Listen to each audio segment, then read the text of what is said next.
Buongiorno, ben ritrovati con la redazione di Focus TG. C'è ovviamente ci sono gli sviluppi del delitto di Marco Cossi, ucciso a coltellate a Padova. Samuele Donadello, accusato di averlo ucciso, sostiene di essersi difeso dopo un'aggressione. L'ex moglie della vittima sostiene che la storia di una vicenda legata alla droga è completamente inventata. Andiamo in diretta da Marta Zatta a Padova con Federico Cibotto per la parte tecnica. A te, Marta.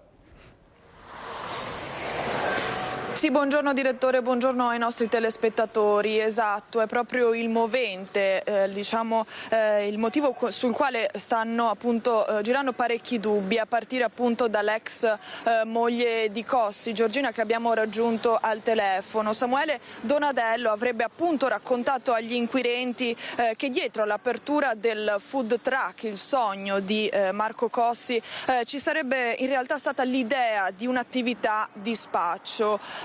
Un movente appunto smentito dall'ex moglie, smentito anche dagli amici che si ritrovano al bar alle nostre spalle. Noi ci troviamo proprio dove viveva Marco Cossi, appunto dove frequentava il paese, amici che smentiscono questa versione. Ieri il questore di Padova, Marco Odorisio, ci ha fornito una ricostruzione di tutta la vicenda e la vediamo nel servizio di Valentina Visentin.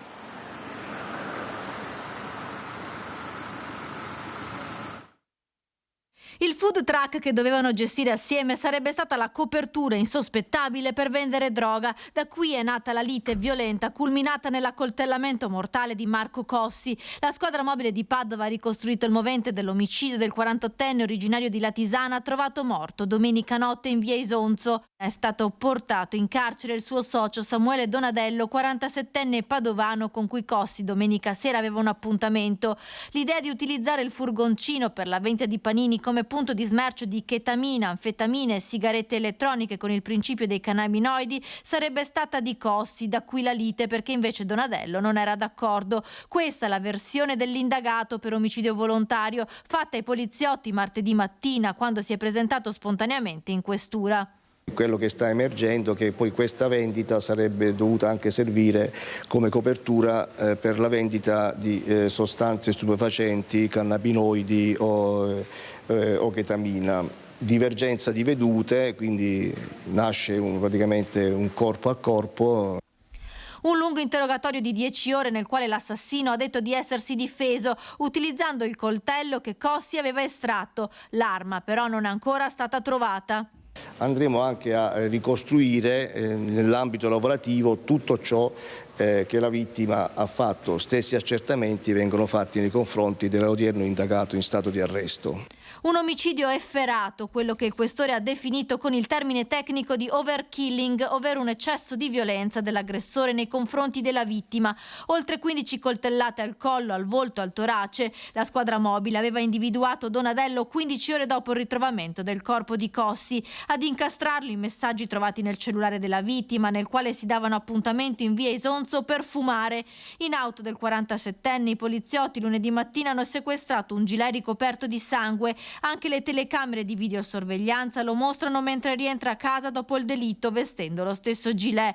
Il giorno dopo Donadello si è presentato spontaneamente in questura per rendere la sua versione dei fatti, autoaccusandosi del delitto. Un interrogatorio di 10 ore che poi ha portato alla misura cautelare in carcere eseguita nelle scorse ore. Sotto shock gli amici del bar che conoscevano sia Marco che Samuele. Ho sentito sono Samuele, ma io gli ho detto no, ma sono Samuele, ma no, questo non è vero. Domenica sera Cossi, dopo aver cenato con la mamma, era uscito di casa alle 20 dopo aver inviato un messaggio a Donadello che lo ha raggiunto in via Isonzo. La lite iniziata nella macchina della vittima, trovata con le porte aperte e le chiavi ancora inserite. L'arma del delitto ancora non si trova, potrebbe essere finita in una discarica, ma dal tipo di ferite si tratterebbe di un coltello tipo baionetta. Sul corpo della vittima sono stati disposti anche esami tossicologici per capire se avesse assunto sostanza stupefacente. Ecco appunto i dubbi, appunto dicevamo del food truck dietro al quale si celerebbe appunto questa attività illecita, il progetto di questa attività illecita. Noi abbiamo raggiunto al telefono anche l'ex moglie di Marco Cossi, Giorgina, di 39 anni. Sono stati sposati fino al 2019 e proprio al telefono ci ha negato questa versione raccontata da Donadello. L'ha negata veramente con fermezza. Ha detto: Marco non era questo tipo di persona. Sì, magari capitava che fumasse magari qualche volta nel weekend solo per rilassarsi, ma oltre a questo niente. Vediamo cosa ci ha detto. Assolutamente no, non credo questa cosa qua. E metto le mani in fuoco, assolutamente no, e come ho detto un po' a tutti, no, lui aveva un sogno di aprirsi un food truck, non fare affari di queste cose qua. Assolutamente non sono d'accordo. Conosco Marco da quando avevo 17 anni. Proviene da una famiglia con la mamma professoressa, il papà professore universitario, cresciuto in un ambiente rispettoso, tutto quanto, cioè nel senso non ho mai avuto problemi con lui su questa cosa qua. È vero, posso dire, ok, finiva la settimana, fumava una sigaretta di quella così, ma solo per rilassarsi, tranquillo in casa, senza le mani sul volante, cioè basta così. Ma per fare affari assolutamente no, no. Conosco molto bene Marco e non era questo tipo di uomo. Ecco appunto, avete sentito dalle parole di Giorgina, ci ha anche raccontato di quanto fosse legato a Marco, di quanto fossero rimasti in buoni rapporti. Stessa cosa che non si può dire dell'ex moglie di Donadello, Vanessa, che proprio anche lei raggiunta al telefono ci ha raccontato di anni di incubi vissuti proprio con l'ex marito. Ascoltiamo quindi cosa ci ha detto. Sempre stato violento. Lui purtroppo ha sempre avuto tanti problemi psicologici. A parlare è l'ex moglie di Samuele Donadello. Ha appena saputo che l'ex marito, da cui ha avuto 2 figli, è stato arrestato per l'omicidio di Marco Cossi, avvenuto domenica scorsa a Padova. Un omicidio caratterizzato da una violenza eccessiva e brutale, ma lei di questo non sembra essere stupita. Tutti sapevano che purtroppo lui aveva questi scatti di ira, questa violenza che poteva andare da 0 a 100 per motivi assolutamente banali. Lei stessa racconta di aver subito maltrattamenti e minacce, tante le denunce che ha fatto nel corso degli anni dal 2009 al 2016 durante il matrimonio e anche dopo, perché a volte l'ex marito si presentava sotto casa, tanto che si è dovuta trasferire fuori dalla provincia di Padova. Sono sempre stata seguita da un centro di violenza da quando io mi sono separata, quindi grazie a loro ho superato un grave esaurimento che io ho avuto a causa sua. Era sempre solo interessato ai soldi, continua la donna. La sua personalità violenta, dice, poteva essere fermata. Sicuramente sono certa che se qualcuno veramente faceva qualcosa prima, di sicuro non succedeva tutto questo. Ecco quindi 2 profili veramente diversi, quelli raccontati dalle ex mogli. Resterà appunto ora agli inquirenti accertare se effettivamente dietro questo food truck ci fosse l'idea dello spaccio e se l'idea era nata proprio da Marco Cossi. Ovviamente non vi informeremo, vi aggiorneremo nelle edizioni serali dei nostri telegiornali. Per il momento da Padova è tutto, la linea può tornare allo studio. Grazie Motte, grazie Marta Zatta, Federico Cibotto per la parte tecnica. Vediamo altre 2 vicende di cui ci occuperemo durante questa edizione del telegiornale. Una donna a Pieve di Soligo che ha perso il controllo della bici in discesa ed è morta infilzata nella ringhiera. Un residente parla di una scena agghiacciante, siamo sconvolti. E poi a Feltre, rapina in casa di 2 coniugi, marito e moglie legati e chiusi in bagno. I vicini sentono le urla e lanciano l'allarme ed è caccia ai banditi, l'ennesimo colpo di ladri e di banditi all'interno delle abitazioni e delle imprese. A Bassano del Grappa la questione della Movida e andiamo in diretta da Nancy Galdi. Movida fuori controllo a Bassano del Grappa dopo le varie segnalazioni e lamentele legate agli eccessi dei più giovani. Il weekend scorso, come vi abbiamo raccontato nei nostri telegiornali, è stato il primo di prova con le restrizioni previste dall'amministrazione comunale. Tuttavia la preoccupazione rimane alta proprio per il comportamento di questi giovani e non solo nel bassanese. Ieri per esempio a Verona dei ragazzi cosiddetti Maranza hanno tirato fuori una pistola e hanno sparato un colpo alla fermata degli autobus. Ma torniamo a Bassano, siamo qui con l'assessore alla sicurezza Alessandro Campagnolo. Com'è la situazione qui in città? La situazione innanzitutto ha a che fare costantemente con l'attenzione massima che abbiamo in zona centro studi, dove manteniamo la presenza costante in determinati orari e unitamente a Polizia e Carabinieri. Tant'è vero che recentemente abbiamo individuato un ragazzo conosciuto che è in possesso di droga e l'abbiamo intercettato e assicurato alla giustizia, chiaro, un minorenne peraltro. Questo si collega anche al fatto di 2 giorni fa di San Giuseppe Cassola, dove la polizia locale di Cassola ha chiesto il nostro supporto per arrivare all'individuazione di un importante quantitativo di 40 grammi di hashish, quindi questo dimostra che il controllo deve essere massimo, costante e coordinato per dimostrare che le convenzioni che il sindaco di Bassano ha voluto fortemente stanno funzionando molto bene. Per quanto riguarda Bassano del Grappa, mi permetto di anticipare che è al lavoro una modifica degli orari per la polizia locale, che possa essere più presente nel periodo tardo pomeriggio, sera, notte in centro storico, ma non solo, e questo per permettere appunto di coprire meglio il territorio in termini di prevenzione, naturalmente sempre coordinati con Polizia e Carabinieri. Continuano anche le violenze tra i più giovani, come confermano le videocamere di sorveglianza. Le videocamere di sorveglianza di fatti ci hanno dato una diretta qualche giorno fa di un tentativo di aggressione sempre al centro studi che ci ha permesso di intervenire in tempo reale. Questo dimostra che la copertura del territorio fatta dalle telecamere e la nostra presenza sul posto ci può aiutare a dirimere queste situazioni.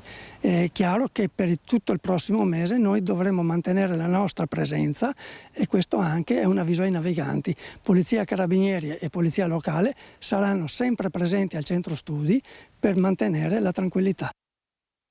Grazie a Nancy Galdi della nostra redazione di Bassano del Grappa e vediamo il caso di Maranza che sparano un colpo in aria con una scacciacani tra il panico degli studenti alla fermata dell'autobus. È successo a Porto di Legnago in provincia di Verona. Dammi la pistola, dammi la pistola! Ciao!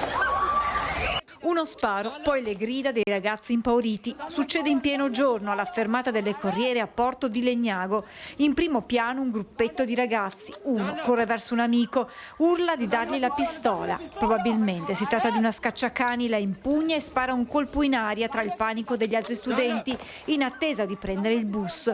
Tutto immortalato in un video diventato in pochi minuti virale sui social. Dammi la pistola, dammi la pistola!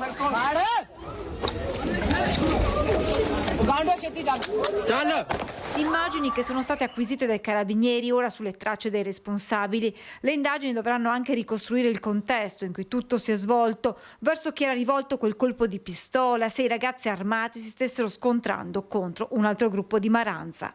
Da chiarire anche se si possa trattare della stessa baby gang che da tempo sta terrorizzando il quartiere di Porto, responsabile dell'aggressione ad un giovane colpito da un sasso e di una maxi rissa la scorsa settimana. Un episodio che ha suscitato nella frazione paura e indignazione, accendendo accendendo il dibattito politico.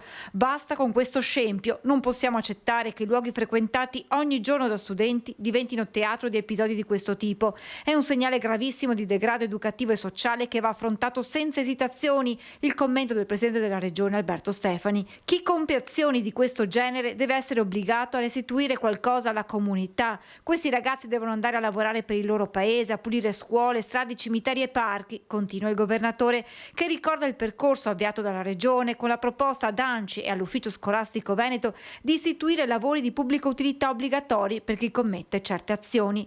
Non possiamo tollerare, conclude Stefani, che certi comportamenti diventino quasi un modello amplificato e virale sui social. Serve un cambio di paradigma, più responsabilità, più presenza delle istituzioni e un messaggio chiaro: chi sbaglia paga e paga lavorando. Servizio di Francesca Bozza. Adesso andiamo a Pieve di Soligo perché una donna in bicicletta ha perso il controllo della bici, è finita contro una ringhiera e morta. In diretta Federico Fusetti con Tommaso Migot per le riprese. A te Federico. Buongiorno direttore, sì, siamo a Solighetto, quindi questa frazione di Pieve di Soligo, per una vicenda davvero quasi inspiegabile, quello che è accaduto. Poi quando io e Tommaso Migot siamo arrivati qui ci siamo resi conto che davvero c'è una dinamica assurda in quello che è accaduto. A perdere la vita Angela Varavko, 53 anni, di origine moldava. Pensate, la donna, questa è la ricostruzione fatta dai carabinieri che sono stati qui fino a pochi istanti fa a compiere i rilievi, e alle mie spalle vedete il punto dell'incidente che ora Tommaso vi mostra, dove ci sono dei fiori. Dicevo, la donna con tutta probabilità è scesa da lì, siamo in via Possamai, è scesa dalla strada un leggero tratto in discesa e deve aver perso a quanto pare il controllo della sua bicicletta, sbandando e andando a sbattere contro la ringhiera anche un po' arrugginita di questa casa abbandonata, ed è rimasta infilzata lì, e questa è la cosa incredibile. Sì, anche i vicini qui, che poi sentiremo nei nostri notiziari di stasera, sono usciti perché hanno sentito delle auto che passavano, che si sono fermate, un po' di trambusto, ma nessun grido, nessun rumore fatto dalla signora, che è morta sul colpo. Sono arrivati i soccorsi, c'è tra l'altro un sanitario che non lontano da qui si è precipitato in attesa che arrivasse l'ambulanza, poi è stato praticato il massaggio cardiaco, ma insomma a quanto pare la signora era proprio morta sul colpo, e come dicevo i carabinieri stanno cercando di ricostruire con più precisione la dinamica, magari se c'è stato l'intervento di un'altra auto, ma non pare sia così, pare che sia stata la signora da sola a perdere il controllo della sua bicicletta. Vedete i fiori sono stati portati questa mattina da alcuni vicini di casa, la signora stava non lontano da qui, non conosciuta almeno da qui dai residenti di via Possamai, ma come dice il sindaco inserita comunque nella comunità, era qui da qualche anno, e anche pochi istanti fa sono arrivate due signore in automobile a deporre degli altri fiori. Non hanno voluto parlare con noi, ma insomma si sono definite amiche intime della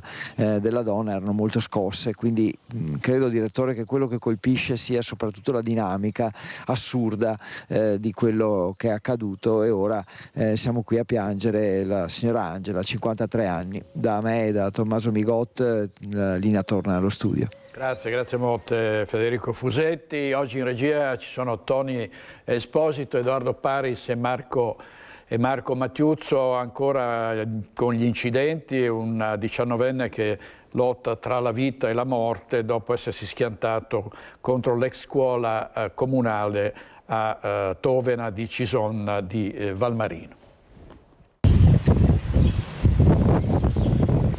Un boato che ha fatto tremare le finestre, poi il silenzio. L'auto, una Ford Fiesta, si è schiantata contro il muro ed il cancello di un'ex scuola. Cosa ha visto?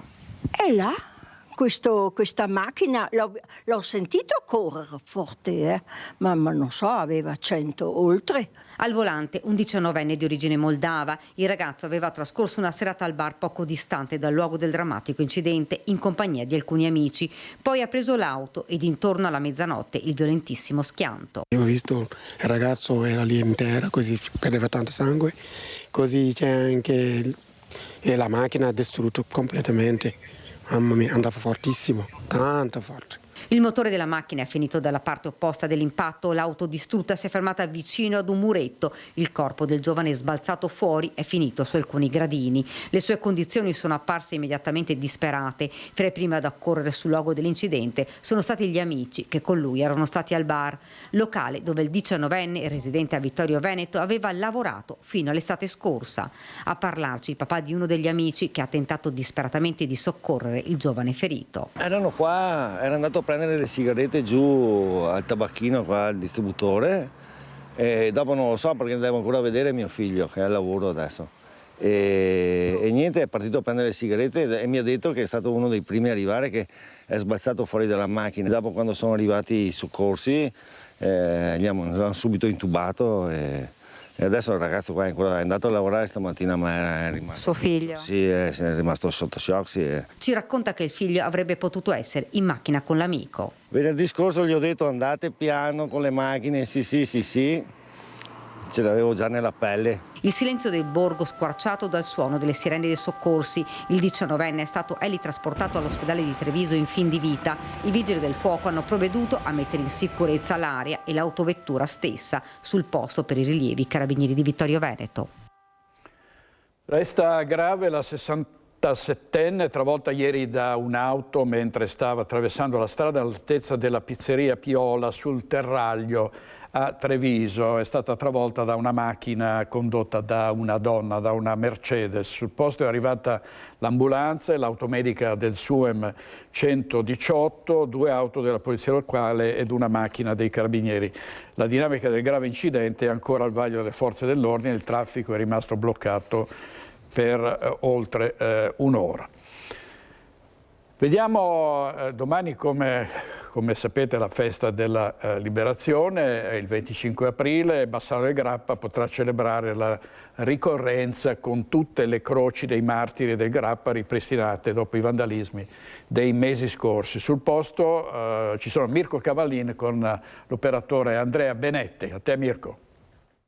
Buongiorno da Bassano del Grappa, Viale dei Martiri, sono con l'assessore ai lavori pubblici Andrea Viero. Siamo alla vigilia della festa della liberazione dal nazifascismo. Ovviamente per Bassano, città medaglia d'oro per la resistenza, è una giornata importante come il 26 settembre. In questo viale si ricordano 18 dei 31 martiri del rastrellamento del settembre 1944. Tra il mese di dicembre 2025 e questo mese di febbraio, però, 4 delle croci che ricordano queste vittime, esattamente quelle di Pietro Cocco, Albino Vedovotto, Ferdinando Alberti e Alberto Danieletto, avevano subito degli atti vandalici. Domani c'è questa importante ricorrenza e finalmente i martiri ritrovano la loro croce rimessa a posto. Sì, come giusto che sia, per noi questo viale è la memoria storica della nostra città, è importante mantenerlo sempre in ordine, come vedete anche il verde è sempre curato, i lecci sono sempre curati e anche le croci meritano, insomma, la cura necessaria. Su quegli atti vandalici, tra l'altro, ci sono state ancora indagini, in particolare per quanto riguarda le prime 3, mentre la quarta, l'episodio di febbraio, il responsabile era stato subito individuato. Le croci, tra l'altro, erano state restaurate da poco nel loro complesso, no? Sì, tutte le croci avevano avuto proprio un restauro fatto da un restauratore specializzato proprio in questo tipo di materiale. Le croci sono state eseguite dalle smalterie ancora nel dopoguerra e quindi, insomma, per noi era veramente importante riportarle al loro splendore con un investimento complessivo di 40.000 euro.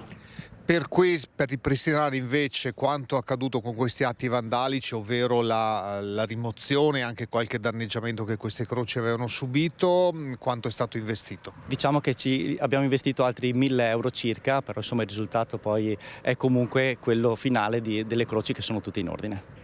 Un appuntamento importante, domani mattina ovviamente qui c'è la questa cerimonia. Anche qui questo sarà uno dei punti di passaggio per la cerimonia del 25 aprile. Ci sarà l'intervento del professor Marzio Favero dell'Istresco di Treviso, già sindaco di Montebelluna e consigliere regionale.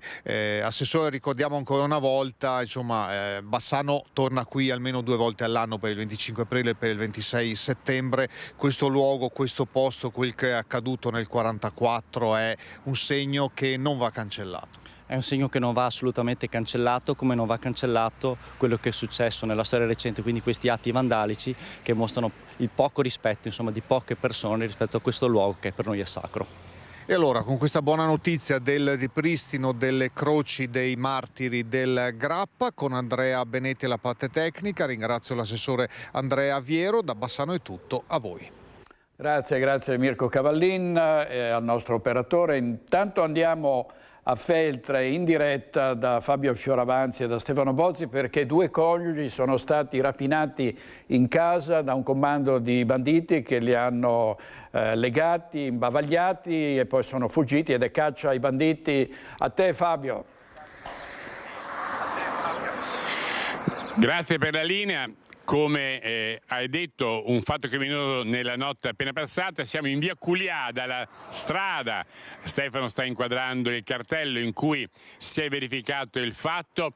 Una strada lunghissima che porta da Feltre a Fonzaso. Se facciamo vedere, è lunga veramente chilometri.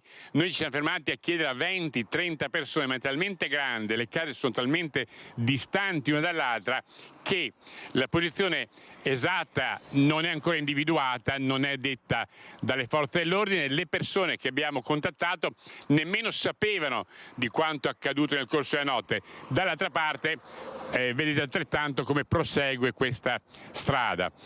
Pochi istanti prima di essere qui in diretta, una persona che non vuole essere inquadrata ci ha indicato quella che dovrebbe essere la casa dei coniugi, che si troverebbe alle spalle di un negozio non più affittato, non più aperto, dove adesso noi ci recheremo per cercare di capire se l'indicazione che abbiamo avuto effettivamente è quella. Ci sono state lamentele sul fatto che non si riesca a ricostruire quanto è accaduto per la scarsità della videosorveglianza. In realtà proprio qui davanti, neanche a Faraposto, c'è un cartello che dice zona videosorvegliata. Non si sa il numero dei delinquenti che sono introdotti in casa di questi 2 poveri coniugi, non si sa se avessero accenti che permettessero di indicarne la provenienza, non si sanno ovviamente nemmeno i nomi dei 2 rapinati, né quanto i delinquenti abbiano portato via, con che mezzi si siano allontanati. Le urla dei rapinati ha fatto sì che i vicini si siano allarmati, abbiano chiesto l'intervento delle forze dell'ordine. I carabinieri sono venuti, le indagini sono in corso, con l'autorità giudiziaria è stato concordato un comunicato stringatissimo che dice meno di quello che vi ho appena raccontato, perché le indagini sono in corso per cercare di individuare appunto gli autori del fatto criminoso, sui quali in questo momento non sappiamo assolutamente nulla.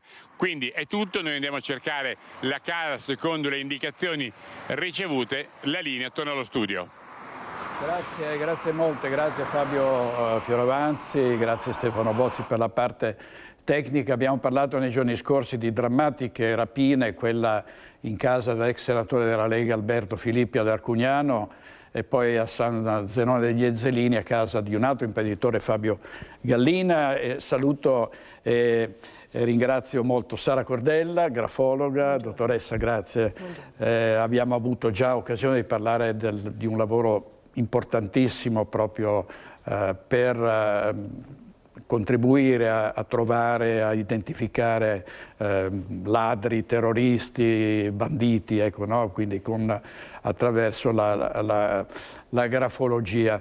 Le chiedo intanto se le è capitato di contribuire alle indagini su casi efferati di violenza di questo genere. Noi parliamo quasi ogni giorno di rapine nelle abitazioni di persone inermi che vengono.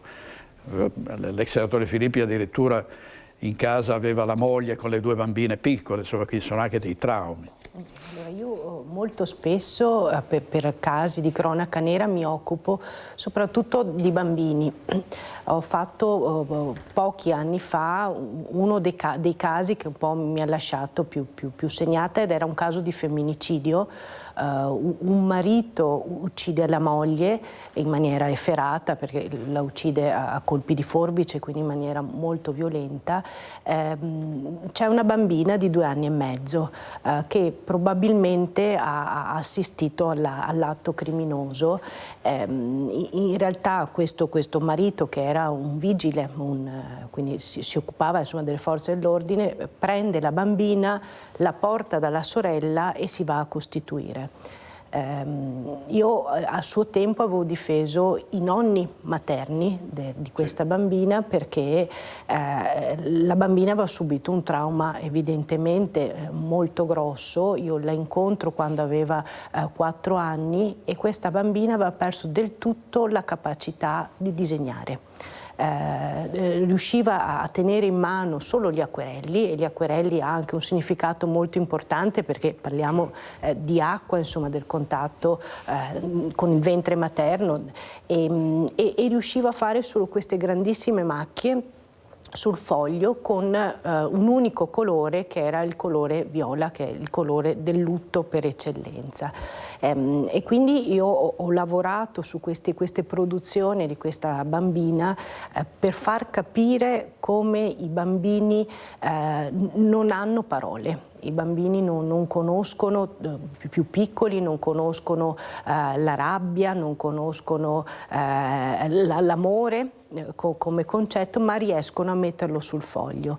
Quindi in qualche modo il foglio è una proiezione di uno stato d'animo e dà al bambino quelle parole che invece non riesce ad esprimere con la voce.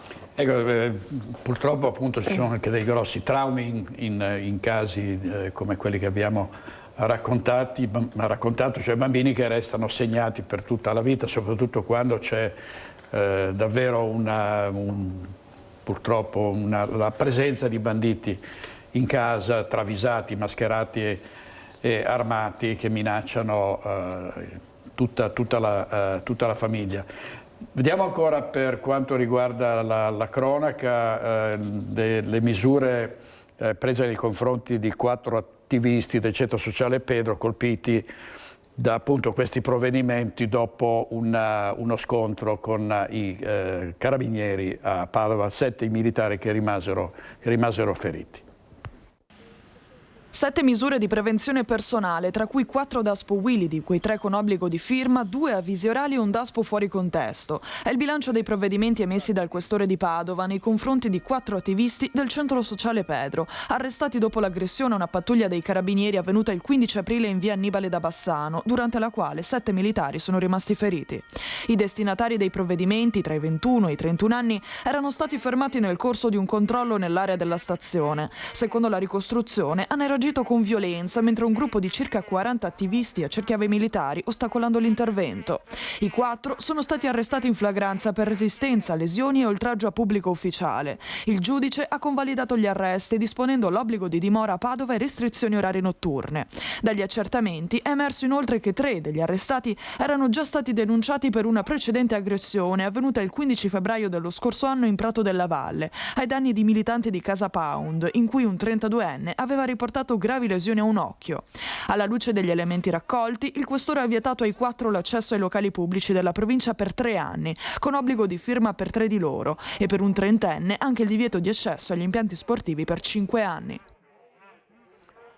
E questo è uno dei tanti fatti di cronaca che abbiamo raccontato nei giorni scorsi. Sara Cordella, che è qui con noi in studio in diretta, ha scritto diversi libri, ce n'è uno che è La linea oscura, no? Sì. E lì si parla di trame, di stragi, quindi sempre attraverso il suo lavoro si riesce a risalire si può riuscire a risalire agli autori di attentati, quindi a serial killer, a terroristi.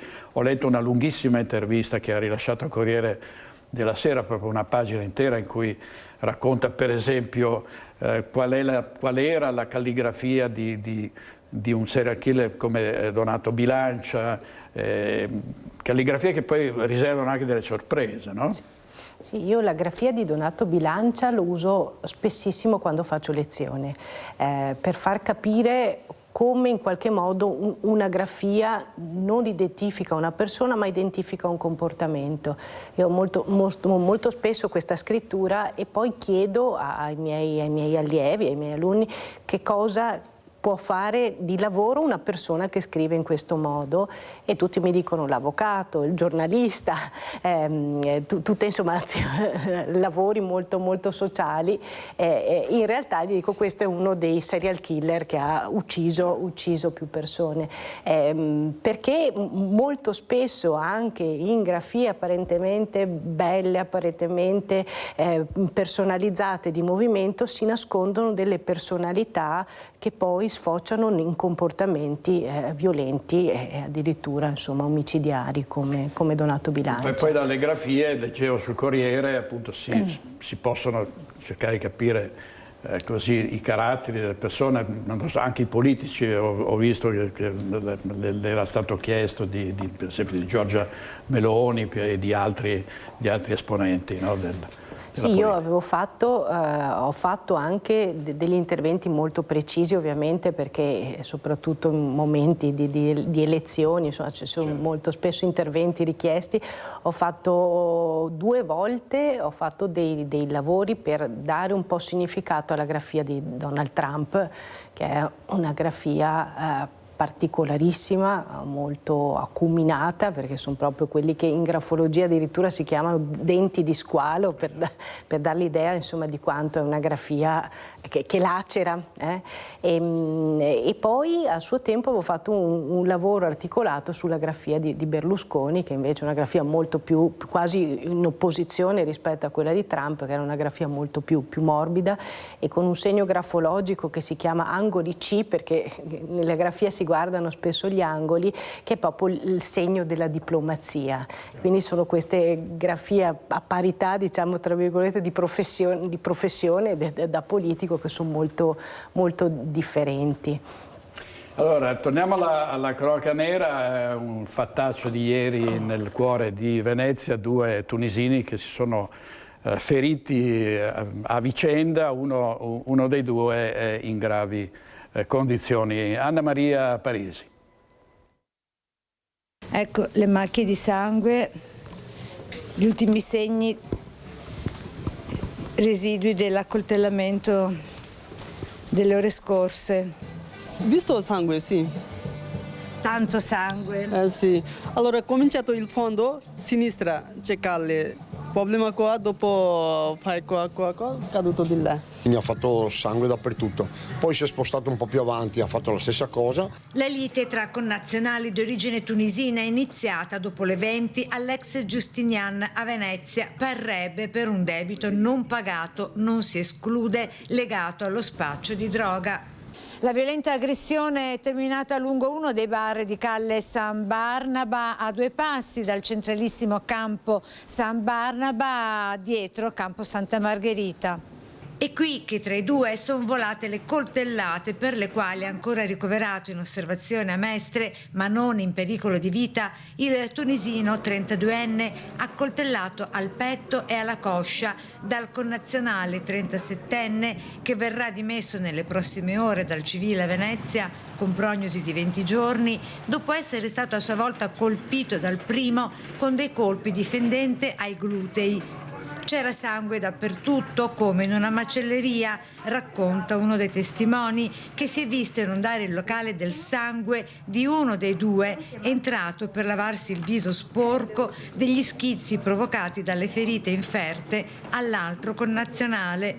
Io ho cercato di chiamare le forze dell'ordine, ero al telefono, quando sono uscito e ho guardato dove era il ragazzo, praticamente ho visto che uno si stava già casciando per terra e quello ferito stava scappando in direzione Santa Marta, gli altri li ho visti andare via. Qui in Calle San Barnaba, zona residenziale della città, non era mai accaduto niente del genere, racconta sempre Raul, che da tempo chiude presto il locale proprio per questioni legate alla sicurezza. anche perché da me vengono famiglie, gente molto tranquilla, quindi non voglio, anche perché giustamente nella zona abitano persone, quindi non voglio creare disturbo, però giustamente se dopo una certa ora è la terra di nessuno, perché in Calle non c'è più nessuno. Ha paura adesso? Beh, un po' sì, soprattutto anche per i clienti, perché giustamente non si sa mai chi può entrare, perché loro non hanno nessun problema, non hanno paura loro, abbiamo paura noi perché non siamo tutelati.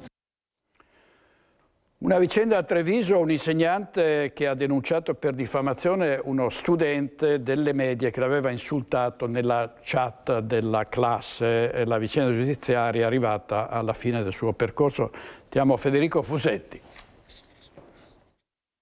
Denuncia per diffamazione, scuse formali, rimborso delle spese legali e un risarcimento per danni morali simbolico devoluto alla scuola per l'acquisto di materiale didattico. I fatti nel 2025, una scuola media della provincia di Treviso, nella chat WhatsApp di classe, uno studente si lascia andare a commenti offensivi e omofobi nei confronti di un insegnante che denuncia il ragazzo. Poiché il minore non era perseguibile penalmente, il docente poi, assistito dal sindacato Gilda degli insegnanti e da un avvocato, ha scelto di non proseguire l'azione legale, ottenendo però dalla famiglia una lettera di scuse e il versamento di una somma simbolica. Il fine che si prefiggeva l'insegnante era prevalentemente di tipo educativo, non punitivo, nel senso che il ragazzo che aveva operato in questa chat inserendo dei commenti così denigratori, forse anche per gioco con i compagni, insomma, probabilmente non si è reso conto della portata delle conseguenze delle sue azioni.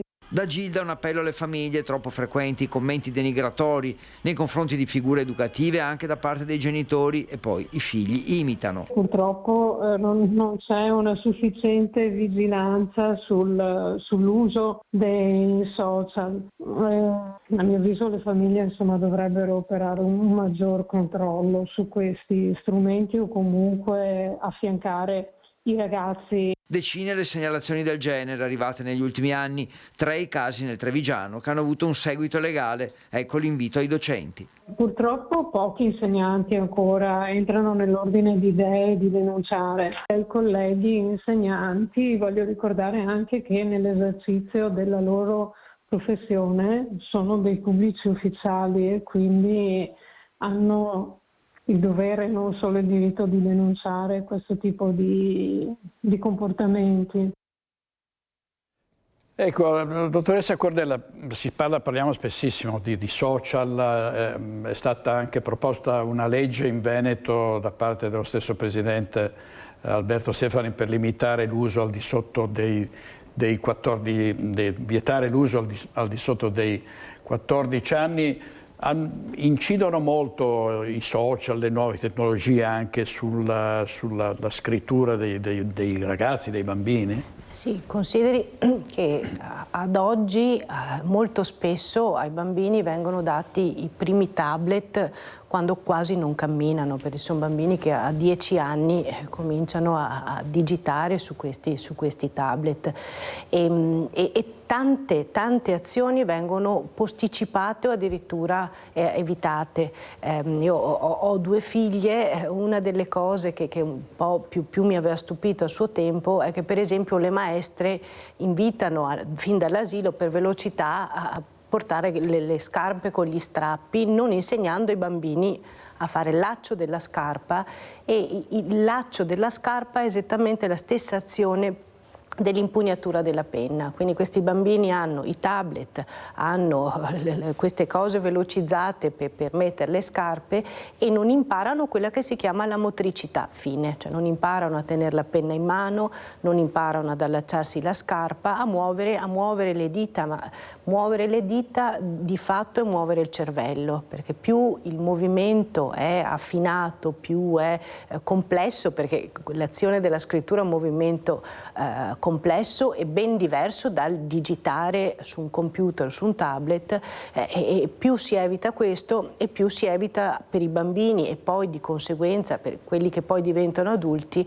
di fare una ginnastica mentale. Scrivere è fare ginnastica, come valorizziamo per i bambini le attività di calcio, le attività sportive, dovremmo insistere anche per l'attività di scrittura, che è la ginnastica mentale per eccellenza. Saper scrivere vuol dire saper riassumere dei concetti, vuol dire memorizzare le cose, vuol dire capire quello che poi si legge, perché se non so scrivere non so neanche leggere.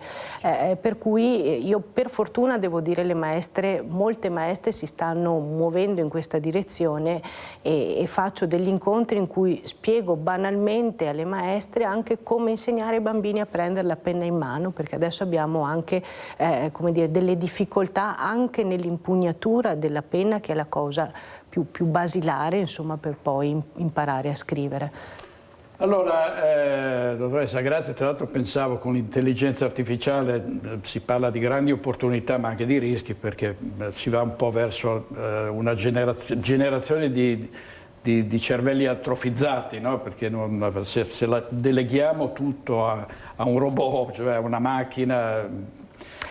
No. Sì, io mi occupo anche di linguistica forense, quindi mi occupo non solo di come uno scrive ma anche di cosa uno scrive, e sarà un po' per deformazione, un po' però assicuro che quando c'è un testo prodotto dall'intelligenza artificiale, che facilita sicuramente ma è riconoscibilissimo e non ha quell'identità che deve avere non solo la scrittura ma anche il testo scritto, e quindi come dire, io inviterei sicuramente a utilizzare l'intelligenza artificiale per tutto quello che quotidianamente insomma agevola, però non a farla sostituire rispetto a quello che poi in realtà la testa produce 100 volte meglio rispetto all'intelligenza artificiale. È vero, è molto interessante, insomma, poi ci sono degli scenari che appunto vedremo, credo, nel giro di poco tempo, perché c'è una crescita enorme delle AI.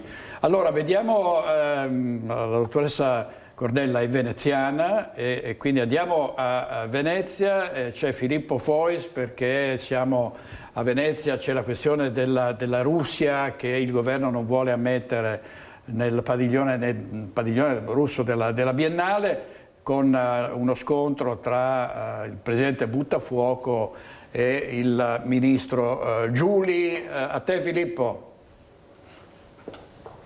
Buongiorno direttore, buongiorno ai telespettatori di Rete Veneta. Prendiamo la linea da Campo San Maurizio, siamo a 2 passi dalla prefettura di Venezia, ma soprattutto ci troviamo qui perché alle nostre spalle e nel palazzo che vedete qui dietro si sta svolgendo in questo momento un incontro su un altro fronte caldo, che è quello della Fenice. Ne parleremo tra poco. All'interno ci sono 2 deputati del Movimento 5 Stelle, uno si chiama Gaetano Amato, è un membro della Commissione Cultura della Camera, peraltro un ex attore con una nutrita partecipazione come attore sia in film che in fiction televisive. L'altro è Enrico Cappelletti, che invece è un deputato di Padova, sempre del Movimento 5 Stelle. Ci ritorneremo, ma soprattutto la notizia che vi posso dare è che questi 2 deputati alle 14:30 dovrebbero incontrare il presidente della Biennale, Pietrangelo Buttafuoco. Pietrangelo Buttafuoco, che come dicevi tu direttore, in questo momento si trova su posizioni diametralmente opposte rispetto al ministro della Cultura Giuli sulla partecipazione della Russia alla prossima Biennale, che ricordiamo aprirà i battenti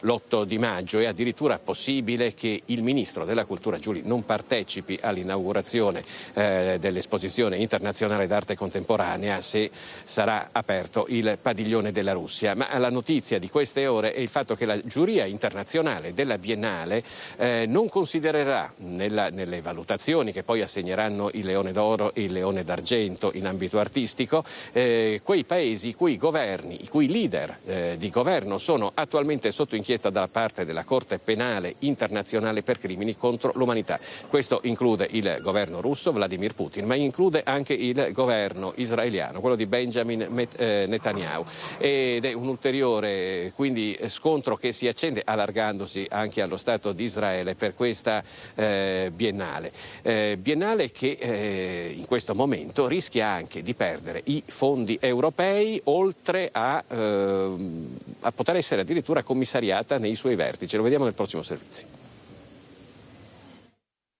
C'è anche la spada di Damocle del rischio di un possibile commissariamento della Fondazione La Biennale di Venezia, che pende sulla testa dell'importante istituzione culturale veneziana, un atto d'imperio che però nessuno vuole fare per non mettere a rischio il proseguo dell'attività di una delle eccellenze culturali più prestigiose e riconosciute del mondo. La partita è ancora in piena evoluzione e ci sono pressioni a livello governativo italiano per convincere la Federazione Russa a un ritiro di propria iniziativa dalla laguna, non essendoci le condizioni, ma questo fino ad ora non è avvenuto e i curatori del padiglione hanno anzi confermato l'apertura ai giardini in modo regolare. Intanto l'Unione Europea ha confermato il taglio di 2 milioni di euro che andrà a ripercuotersi sulla Biennale Cinema College ben prima dei 30 giorni fissati per le controdeduzioni.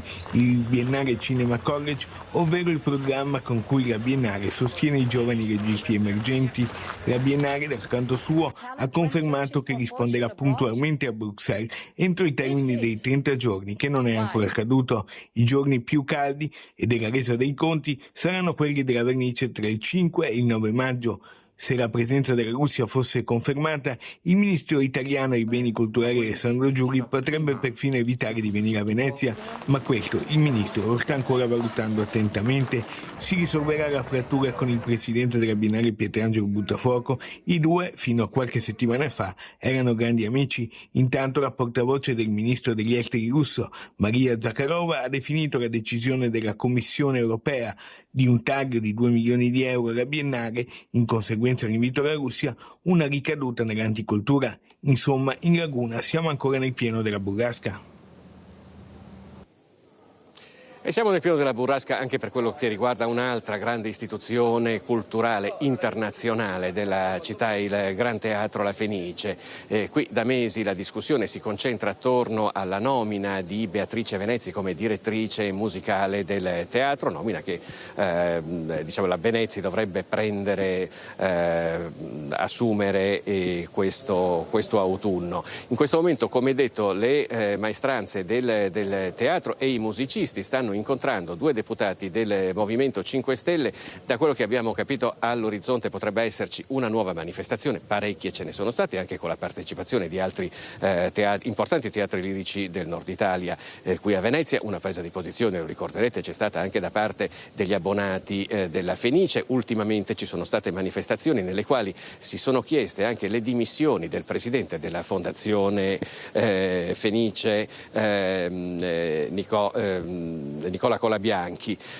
Probabilmente le prossime manifestazioni si dovrebbero svolgere addirittura a Roma, con una partecipazione ancora più ampia per chiedere un passo indietro di Beatrice Venezi. Questo naturalmente ve lo sapremo dire nel momento in cui da quel portone usciranno i partecipanti a questo incontro. Per cui sono diversi i fronti aperti in città. Oggi in queste ore si stanno tra l'altro depositando le liste che concorreranno alle prossime elezioni comunali. Ci sono 8 candidati sindaci e una notizia, se mi consente direttore, che proprio di queste ore è stata la denuncia è arrivata via social da parte di Lucas Pavanetto, che è il vicepresidente della regione in quota Fratelli d'Italia. C'è un ristorante Colombo che si trova a pochi passi dal comune, in cui stasera deve svolgersi la presentazione di un libro che si intitola Destra Sociale, organizzata da Fratelli d'Italia. Ebbene, questa mattina i proprietari del locale si sono ritrovati l'ingresso coperto di letame, accompagnato da un cartello in cui c'era scritto: la lettura del libro è stata molto stimolante, buon 25 aprile.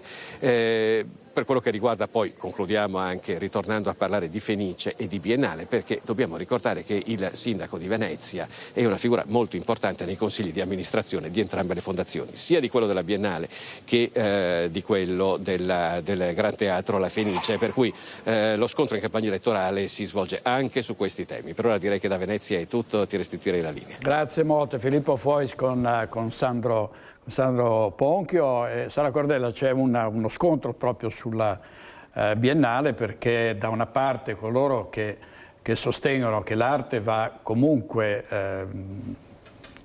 tolta dal quadro della politica, va considerata come qualcosa a sé stante, di importante e che non debba essere condizionata od esclusa, lo si dice spesso anche dello sport, e altri che dicono no, quando un paese come la Russia invade un paese sovrano come l'Ucraina, poi invece non si può essere tolleranti, quindi è uno scontro di non poco conto. Io vengo da una città che è Venezia, che è la città della libertà in assoluto, e sono una grafologa, quindi vengo da un mondo in cui veramente la libertà di espressione è fondamentale. Peraltro non sono due mondi così distanti, perché il corsivo, la scrittura in corsivo è nata proprio a Venezia, per cui in qualche modo si uniscono queste cose. In un mondo in cui la libertà è il principio cardine, la libertà deve essere anche, dal mio punto di vista, anche nel mondo della cultura, quindi una città sempre aperta al mondo come Venezia deve essere anche oggi aperta e dare gli spazi culturali laddove c'è bisogno, anche gli spazi. Sentivo prima si parlava di campagna elettorale, un po' insomma qualcosa ne sto sentendo insomma in questi giorni, anche gli spazi per presentare un libro, anche gli spazi che ad oggi sono a Venezia, e lo dico per esperienza diretta, sono tutti in qualche modo contingentati. Se una persona vuole presentare un libro deve cercare un posto, se una persona vuole fare un convegno non ci sono spazi a disposizione. Quindi mi piacerebbe insomma che anche oggi Venezia fosse un po' più aperta insomma al dialogo e alla cultura. Mi associo sul suo giudizio sull'arte, che va comunque difesa sempre e comunque, come anche lo sport. Non si può escludere paesi e atleti che si sono preparati per anni per andare alle Olimpiadi e poi escluderli per questioni politiche. Tornando all'intervista al Corriere della Sera, le è stato chiesto, ci sono delle grafie orribili, e lei ha detto tra le peggiori c'è quella di Madre Teresa di Calcutta. Di Madre Teresa di Calcutta sono anche stata rimproverata per questa cosa. In realtà a volte in grafologia succedono delle distonie un po' strane, perché ti immagini questi grandissimi personaggi, poi vedi la scrittura, anche viceversa a volte succede.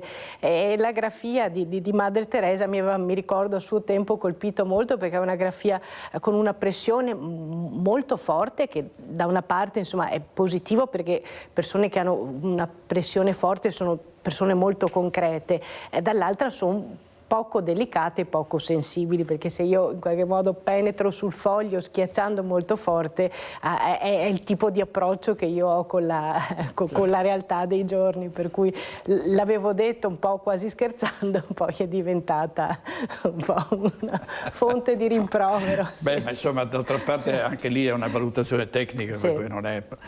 Ecco, allora vediamo un altro fatto di cronaca di cui si parla molto, lo sgombero dei migranti prima dal Parco del Negro a Treviso. Hanno dormito sotto i portici, il sindaco Conte si è lamentato della strumentalizzazione politica, intanto poi è stato sgomberato anche un altro parco, quello della Piani. Vediamo. Era fondamentale anche in questo caso ripristinare le condizioni igienico-sanitarie, sono davvero tante le segnalazioni che ci arrivano ogni giorno. Sono andato personalmente sul posto a verificare, e sinceramente c'erano i vani scala che erano diventati inaccessibili per odori, per la presenza di escrementi, per la presenza di rifiuti. Dopo lo sgombero del parcheggio dal Negro, la pulizia della Piani da parte di Comune Contarina, con l'allontanamento dei migranti tornati a dormirci malgrado le grate posizionate mesi fa. 3 i giovani trovati sul posto, molti di più i giacigli. Un rimpallo continuo e senza soluzione, lo stesso che nei giorni scorsi ha portato migranti, parroci, volontari a manifestare trascorrendo 2 notti all'addiaccio sotto i portici di via Municipio.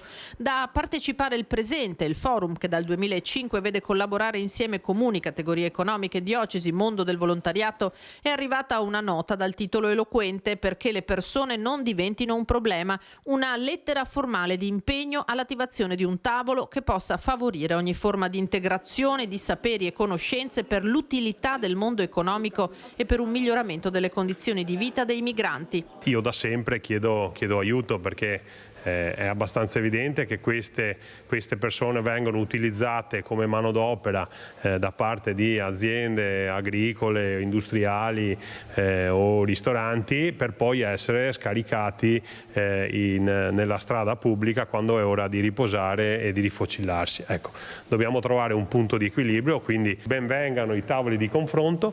Io ho bisogno però anche che ci sia un sostegno economico e un sostegno con messa a disposizione di spazi. Una buona notizia per Luigi Calesso di Coalizione Civica, la presa di responsabilità del mondo economico, meno dice il blitz alla Piani che non fa che peggiorare la situazione. Mi pare che in questi giorni in cui già appunto c'è una soluzione non ancora definitiva perché è stato sgomberato dal Parco del Negro, forse non fosse il caso di acuire ulteriormente situazioni che possono portare altre persone a lasciare un altro luogo in cui dormono, perché quello che è chiaro è che queste persone non scompaiono. Stessa posizione per il centro sociale Django. Nel pomeriggio si è diffusa poi la voce che gli occupanti della Piani, a cui sono state tolte coperte, materassi recuperabili per chi volesse tramite la polizia locale, si fossero spostati proprio al Dal Negro. La questione è destinata a restare aperta e Conte lo ribadisce. È un fenomeno che ha delle dimensioni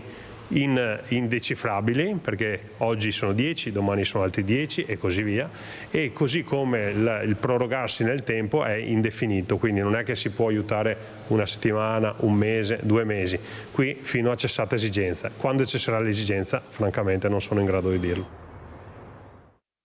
E così il sindaco e presidente dell'Anci Veneto Mario Conte. Sara Cordella, diceva Filippo Fois, ci sono le amministrative a fine maggio, la sfida tra Andrea Martella e Simone Venturini. So che lei si è candidata. Sì, io sono una donna che nella vita ha sempre fatto grandi battaglie, perché ho fatto grandi battaglie nel lavoro, grandi battaglie per tutto quello in cui ho sempre creduto e mi definisco anche a ridosso, insomma, domani. Mi sono sempre definita una partigiana, nel senso che sono sempre stata una persona che ha scelto dove stare.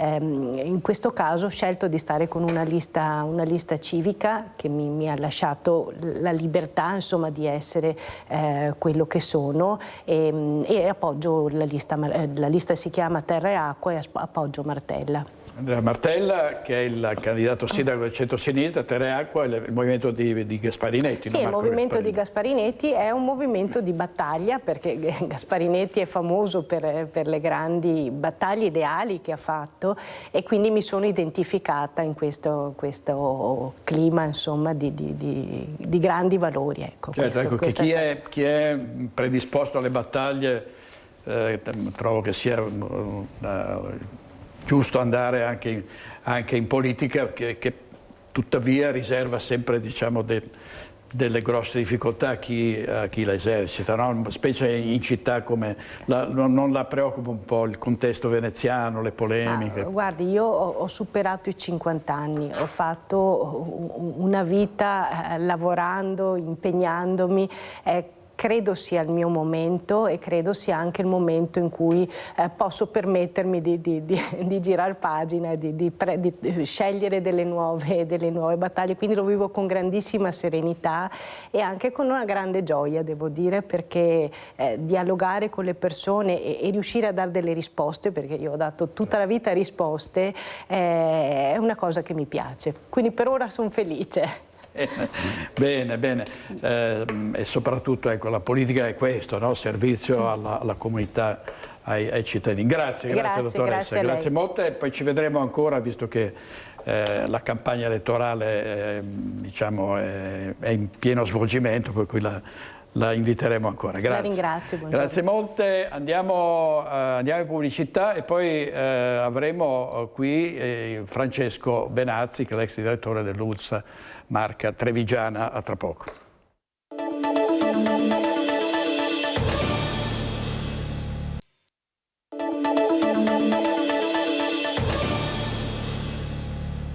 Siamo in diretta con Focus, saluto e ringrazio molto il dottor Francesco Benazzi, che è l'ex direttore della ULSS della Marca Trevigiana. Buongiorno direttore e buongiorno a tutti. Grazie, bentornato. Grazie molte. Prima di parlare con il dottor Benazzi, andiamo in diretta a Treviso perché c'è Cristian Arboit a un anno dalla morte dello sceriffo Giancarlo Gentilini, l'indimenticabile Gentilini. A te Cristian. Buongiorno direttore, buongiorno anche da parte di Simone Merlo che sta curando la parte tecnica. Ci troviamo in uno dei luoghi più amati e frequentati da Giancarlo Gentilini, la Trattoria Domori, dove oggi tanti amici fraterni, amici di una vita si sono dati appuntamento per un brindisi. Qui con me c'è Beppi Basso che per anni ha seguito Giancarlo Gentilini passo dopo passo. Che anno è stato questo senza Gentilini, Basso? È stato un anno lungo, è stata una mancanza questa che si sente tantissimo e ricordarlo oggi è un atto dovuto proprio per la persona, per ciò che ha rappresentato e per il valore che ha trasmesso a tutti noi suoi collaboratori dal 94 per quanto mi riguarda in poi. Insomma non è un giorno facile per lei. Non è assolutamente. Allora però nonostante questo lo state ricordando con una bicchierata, ci sono degli amici, gli amici di una vita che si sono trovati per l'appunto per un ricordo in allegria, perché Povegliano va ricordato in allegria Giancarlo Gentilini. Ma certo, uno dei più grandi personaggi che abbiamo avuto qua in città, un uomo eccezionale che non aveva limiti, che lo rispettiamo immensamente e ce lo ricordiamo qua tutti in compagnia. Ecco, come vedete c'è anche poi un altro amico davvero fraterno di Giancarlo Gentilini, Sandro Zampese, l'assessore Zampese. Chiedo anche a lei, come ho chiesto a Basso, che anno è stato questo senza Gentilini e che cosa porta nel suo cuore e nella sua esperienza amministrativa? Beh, intanto è stato un anno dove è pesato il vuoto incolmabile che ci ha lasciato. Noi io e Beppi eravamo con lui dal 1994, quindi abbiamo percorso con lui tutta la sua carriera politica, siamo stati i suoi pretoriani e ci manca tanto il suo insegnamento, la sua rettitudine, ci ha insegnato l'onestà, la professionalità e soprattutto il bene amministrare la città per il tanto amore che aveva per Treviso e per tutti i trevigiani. Come vedete ci sono diverse generazioni di gentiliniani, possiamo definirli così, c'è anche Alessandro Manera, c'è Cristian Schiavon, ecco un ricordo di Gentilini che non mancava mai di redarguire e di redarguirvi.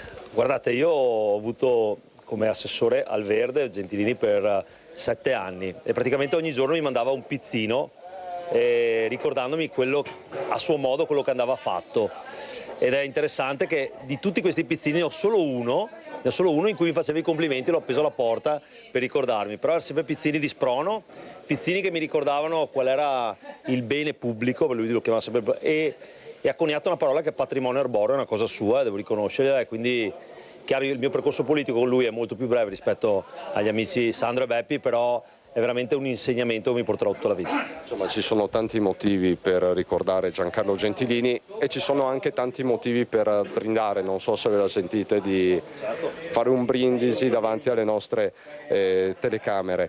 Quello è mio. Allora direttore, questi gli amici di una vita, amministratori ma soprattutto persone che sono state a fianco di Giancarlo Gentilini qui ai Domori, dove appunto Gentilini ha trascorso tanto del suo tempo, era una sorta di secondo ufficio. Prego. Per Giancarlo, hip hip! Urrà! Hip hip! Urrà! Hip hip! Urrà! Viva! Grande Giancarlo!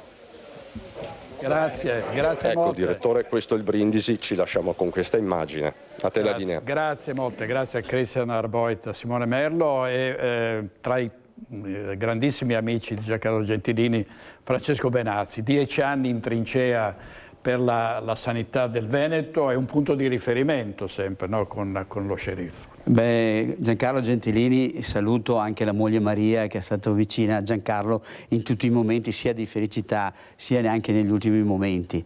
Sì, Giancarlo veniva a casa di mio papà, era molto amico di mio papà ed io ero un bambino, ecco, quindi Giancarlo lo conosco da una vita e lo stimo, ecco, per la fermezza, per la voglia comunque di portare a casa il risultato anche se ci sono difficoltà straordinarie e per poi le mani pulite, perché è un segno di distinzione straordinaria per un amministratore. Ecco, dottor Benazzi, 10 anni in trincea con l'ULSS, davvero ricordiamo anche durante il periodo del Covid il suo impegno, la sua dedizione e adesso una svolta, nel senso che lei da quanto si dice a Treviso si candiderà a sindaco della città, è così? No, guardi, per adesso io sto solo ragionando di fare qualcosa perché non riesco a star fermo, cioè è una mia indole, se sto fermo un mese dopo non riesco più a ricaricarmi.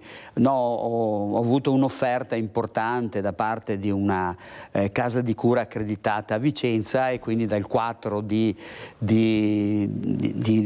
maggio andrò a fare il direttore in questa casa, quindi riprenderò a fare il mio mestiere in una veste diversa, ma ritengo che sia fondamentale servire comunque una comunità e dare dei segnali positivi a una sanità che secondo me, ecco, nel Veneto funziona. Ecco, però c'è queste voci di un suo impegno in politica, no? Quindi lei non esclude che possa in qualche modo occuparsi della cosa pubblica su questo versante. Beh, in primis io sempre ovviamente ho amato la parte dell'amministrazione, l'ho fatto per 10 anni, anzi per quasi 20 anni gestendo le aziende ULSS, per cui è una passione che resta nel cuore, però per fare il salto, per fare il sindaco di Treviso ci sono altre condizioni che chiaramente all'oggi io non vedo certo. Assolutamente. Senta, come questi 10 anni sono stati anni difficili dove noi abbiamo sempre seguito la sanità nelle nostre province e devo dire che poche volte abbiamo sentito cittadini lamentarsi del cafoncello, dei sanitari, del personale, nel senso che è sempre stata una macchina di grande efficienza. Sì. Come è stato possibile? Perché sappiamo quanti siano i problemi degli ospedali. Certo, noi abbiamo avuto intanto l'unificazione delle 3 aziende sanitarie a livello provinciale, che è stata una vera sfida, perché chiaramente dovevamo unificare mentalità, mettere in rete d'accordo dei direttori, dei primari e soprattutto omologare, ecco, il lavoro delle 3 ULSS ragionando con una testa sola. L'altra cosa importante è stato che abbiamo affrontato, e questa è stata la vera sfida, il Covid insieme, e siamo riusciti a superarlo, e questo ci ha aiutato a creare un legame forte con i sanitari. Uno dei punti che io ho sempre cercato di portare avanti e che ritengo sia un po' il live motive dei miei 10 anni, dei miei 20 anni quasi di direttore generale, è stata l'umanizzazione dei servizi. Cioè un medico non è obbligato, voglio dire, a dare l'applicazione del risultato, perché qualche volta può succedere che le cose non vadano come vorrebbe, perché la medicina non è una scienza perfetta, però l'umanizzazione, l'umanità, il prendersi cura, seguire il paziente, dare un sorriso al paziente, far capire al paziente e aiutarlo a superare un momento di crisi, questo credo sia stato il nostro mantra, il nostro primo obiettivo, e spero che sia stato raggiunto. Ecco, ha fatto bene a ricordare che sono quasi 20 anni, non soltanto 10. Nel frattempo è cambiata la sanità, sta cambiando, per esempio adesso la questione delle nuove case di comunità, no? Che apporto daranno? Certo, è un cambio culturale. Siamo passati da una sanità che sostanzialmente vede l'ospedale come il centro della sanità a una sanità territoriale dove il paziente è proprio al centro del territorio. Le case di comunità che la nostra azienda, ma che in tutto il Veneto Veneto sono 99, sostanzialmente arriveranno a regime già a fine maggio, i primi di giugno. So che i colleghi stanno lavorando molto per portarle ovviamente a termine anche in termini di personale, di tecnologie e di struttura. Queste saranno veramente una cosa importante per i cittadini. Uno, perché nelle hub avremo l'apertura H24, quindi la mattina e dopo anche durante la notte, con le continuità assistenziali, cioè le guardie mediche all'interno o comunque vicino. La possibilità di iniziare a lavorare soprattutto sulle patologie croniche, perché noi sappiamo l'invecchiamento della popolazione, in particolare in provincia di Treviso, è 84 anni e siamo tra i più longevi del mondo. Ecco, quindi è chiaro che si dovrà lavorare molto su profili legati alle patologie croniche, quindi stratificare la comunità e capire se a Treviso ci sono più pazienti cardiopatici. Vorrà dire che all'interno della casa comunità, insieme al medico di famiglia, ci sarà lo specialista cardiologo che insieme al medico di medicina generale lavorerà per dare le risposte sia in termini preventivi, di educazione alla salute, ma anche di terapia. E poi la telemedicina e l'utilizzo di wireless, cioè dei dispositivi indossabili, che aiuterà molto anche il cittadino a essere gestito a casa. Quindi un salto di qualità grandissimo, e soprattutto il cittadino non farà più riferimento per patologie minori al pronto soccorso, ma andrà direttamente nelle case di comunità. Ecco, a proposito del pronto soccorso, uno dei problemi è poi le liste d'attesa, l'insufficiente numero di medici, di infermieri. Come cambierà, diciamo, da questo punto di vista? Guardi, è stata fatta una grande battaglia sia dalla Regione a livello nazionale per intanto aumentare le borse di studio per gli specializzandi, quindi per i giovani medici che dovranno formarsi e diventare specialisti, e poi soprattutto per l'università. Treviso fortunatamente da qualche anno ha la facoltà di medicina, quindi progressivamente avremo un numero adeguato di medici sia per gestire ovviamente gli ospedali nel turnover, sia per le case di comunità. Quindi credo che il problema esiste ancora della carenza di medici, ma si risolverà soprattutto con le nuove linee, tant'è che quest'anno a Treviso si sono laureati i primi medici che hanno fatto tutto il corso, i 6 anni di corso a Treviso.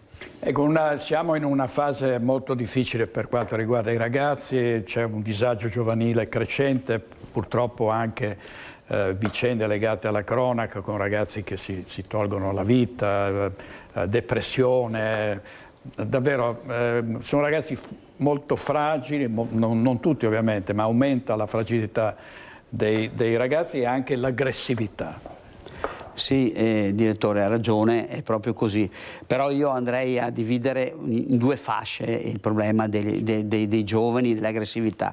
Allora, fino ai 14 anni l'aggressività, le emozioni si trovano nell'area cerebrale, nel prefrontale, e questa area si sviluppa all'età di 14 anni, quindi lavorare sul minore, in questo caso qua, bisogna che siano 2 sostanzialmente agenzie, la famiglia e la scuola, e su questo devono lavorare sempre di più e mettersi in relazione, che significa che se il bambino fa i capricci non bisogna dargli sempre ragione, bisognerebbe sostanzialmente un po' educarlo a capire che ci sono delle difficoltà, che bisogna comportarsi in un certo modo, e su questo bisognerà lavorare molto, ecco, a livello proprio di queste 2 agenzie.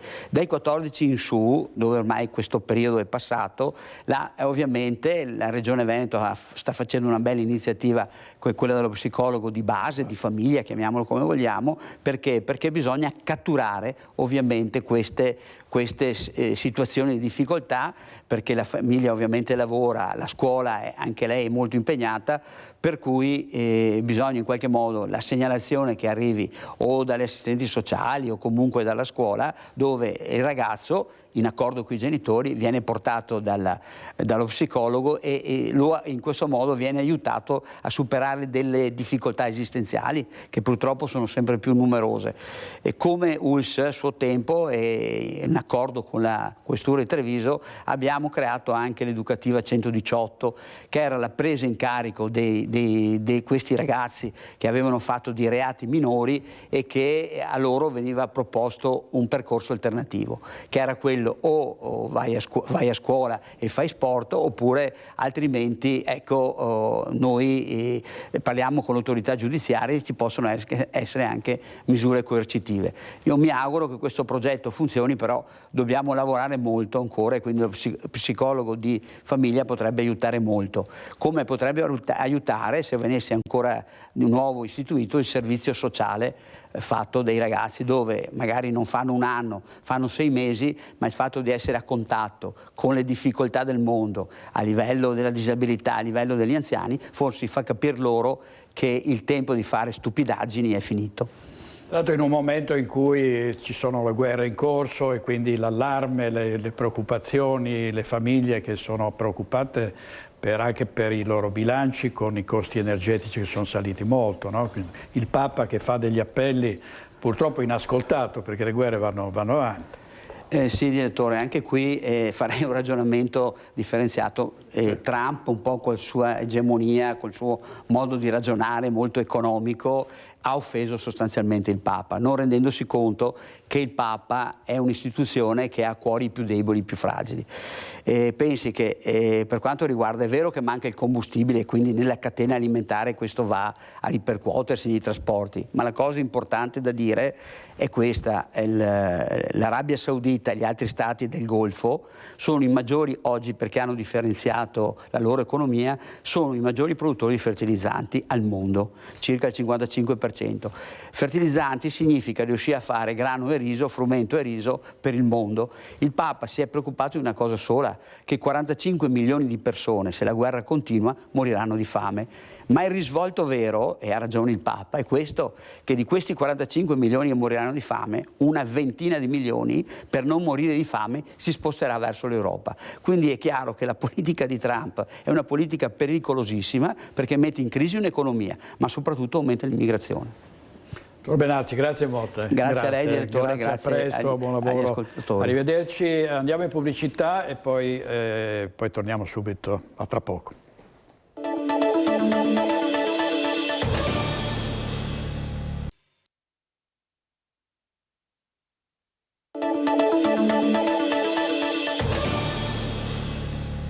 Torniamo in diretta a Feltre, dove marito e moglie sono stati rapinati dai banditi, sono stati legati e imbavagliati, però i vicini hanno sentito le loro urla. Andiamo in diretta da Fabio Fioravanti e da Stefano Bozzi. A te, Fabio.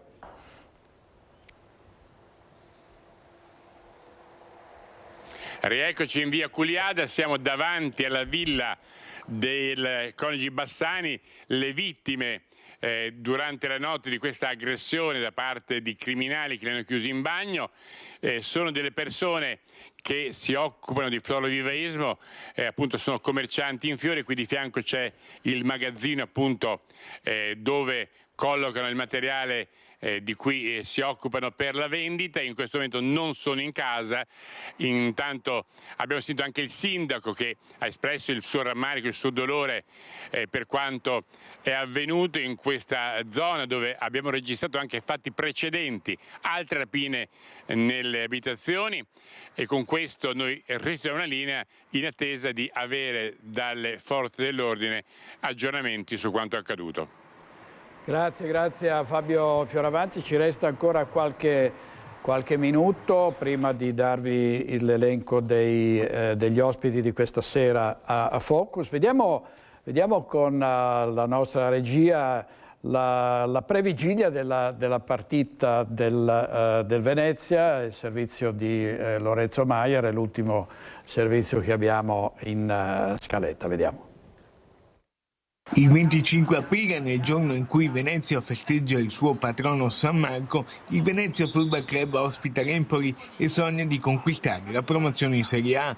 primo match point della stagione a 3 giornate dalla fine del campionato di Serie B. L'Empoli, retrocesso come il Venezia lo scorso anno della Serie A, in questa stagione complicata è in piena bagarre per la salvezza e dunque lotterà fino alla fine per portare via dalla Laguna punti preziosi. Si gioca alle 17:15, lo stadio Pierluigi Penzo sarà tutto esaurito e colorato di arancio-nero-verde con 12.000 spettatori e oltre sugli spalti a tifare Venezia. Per conquistare la matematica promozione in Serie A, i lagunari dovranno assolutamente battere l'Empoli e sperare che una tra le avversarie dirette, Monza e Frosinone, perda. Entrambe giocheranno prima del Venezia. Parla Ridciano Abs. Per tutti in Laguna, semplicemente Ciano, decisivo più volte in questo momento finale di stagione. Effettivamente mi sento molto bene e sto bene, mi trovo molto bene in questa squadra anche per il modo in cui il mister ha impostato la squadra. Mi sento molto bene e molto confortevole nella posizione in cui gioco. Il giocatore del Suriname ha segnato 5 gol nelle ultime 6 partite. Il nostro credo, il nostro mantra è quello di affrontare partita per partita, quindi il nostro obiettivo è solo ed esclusivamente la partita con l'Empoli e poi affronteremo la partita successiva. Allora chiudiamo con una notizia che riguarda un incontro di questa sera a Treviso. Vediamo la locandina. Anna Cisint, europarlamentare Lega, Mario Conte, la minaccia di Allah, la presentazione del libro dell'europarlamentare Anna Maria Cisint al Museo Bailo a Treviso alle 19 di questa sera, Sala Zanini, Borgo Camillo Benso, Conte di Cavour, al 24 per chi non sapesse dov'è il Museo Bailo. Siamo alla fine di questa edizione del telegiornale. Gli ospiti di questa sera a Focus: Fabiano Barbisan, Luca Castellini, Valentina Dalla Corta, Emanuele Munari, Ivan Palasco e Nicolò Sterle. È tutto. Grazie ai nostri registi, Tony Esposito e Marco Mattiuzzo, e chi altro c'era in regia non mi ricordo più. Grazie. Edoardo Paris, arrivederci, buona giornata, arrivederci.